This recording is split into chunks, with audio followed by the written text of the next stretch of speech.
Unit 5. Our Struggle for Freedom. As a fruit of the Industrial Revolution, some European countries established several industries on a large scale. They needed the raw materials to finish the goods. These countries did not have the raw materials and they got them from other nations.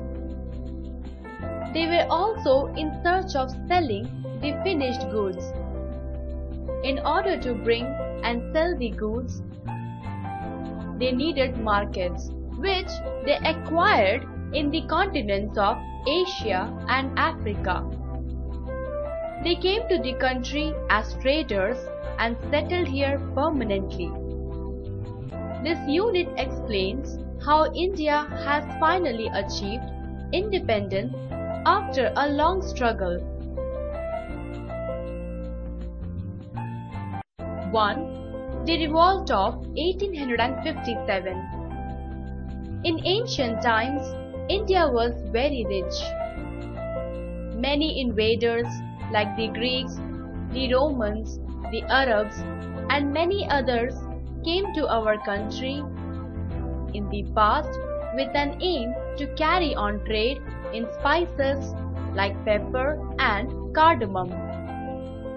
Even the Europeans came for trading. Among them, the Portuguese were the first. They landed at Calicut with Vasco da Gama as their leader in 1498. After them, the Dutch, the French, and the British entered India. They fought among themselves. Finally, the British became the rulers. They came to India to trade under the banner of English East India Company and became the rulers of the country. They fought with our kings to acquire the kingdoms. Their first political victory was against Siraj-ud-Dulha, Nawab of Bengal, in the Battle of Plassey in 1757. In 1764, in the Battle of Buxar, they defeated another king of Bengal. This victory gave the British the territory of Bengal, Bihar, and Orissa, and slowly they derived a lot of money and got an upper hand in the politics of India. Indians suffered many hardships under the Britishers. They became poorer.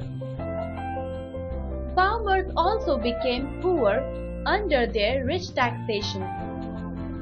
Weavers also lost their occupation as they could not compete with machines. Finally, the Britishers became rich than the Indians.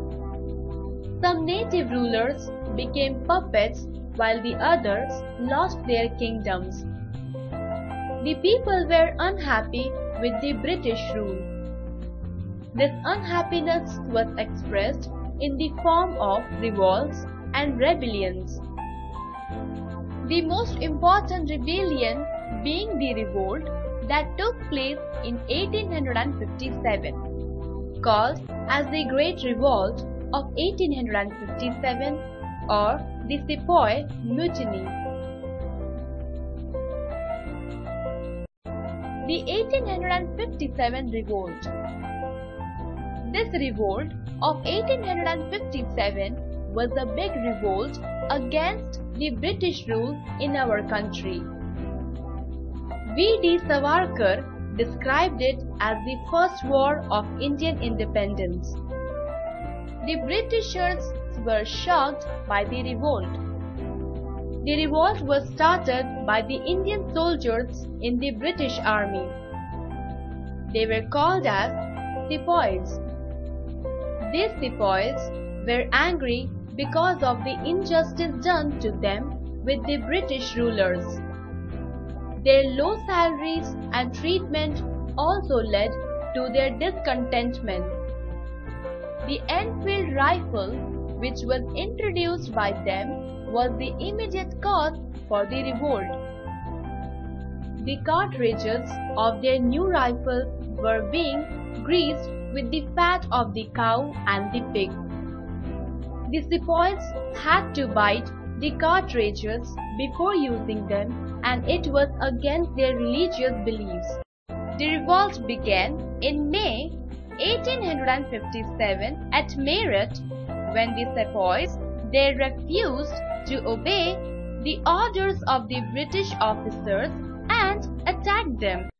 From Meerut to Delhi they marched and declared the Mughal Emperor Bahadur Shah II as the Emperor of India. Soon the revolt was spread to other places like Oudh, Benares, Jhansi, Lucknow and Kanpur. All the people along with the sepoys and also farmers, traders, zamindars, etc. took part in it. The prominent leaders of the revolt were Rani Lakshmi Bai of Jhansi, Nana Saheb, Tatia Tope, Begum Hazrat Mahal of Awadh, Kunwar Singh, etc. Many of them, including Rani of Jhansi, died during the fight. Her courage was admired even by the Britishers. Tatia Tope was executed as a punishment. In the course of the revolt, both Hindus and Muslims fought unitedly against the British. Many of them fought very bravely and died while fighting. The revolt continued about 1 year and was finally put down by the Britishers. The superior military strength of the British gave no chance for the Indians to win. Bahadur Shah too was exiled to Rangoon, presently called as Yangon, and was imprisoned there. The anti-British Indian suspects were imprisoned. The revolt ended up the rule of East India Company in India. The Indian administration was taken up by the British government. The Governor-General of India became the Viceroy. Queen Victoria's proclamation of 1858 promised many good things like justice and equality to the Indians. These promises were not fulfilled. The British rule over India did not improve the Indian conditions, but it worsened the conditions of Indians.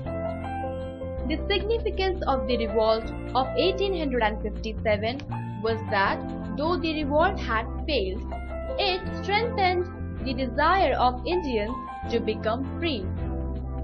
Later on, the revolt inspired many of the people to fight against the British rule.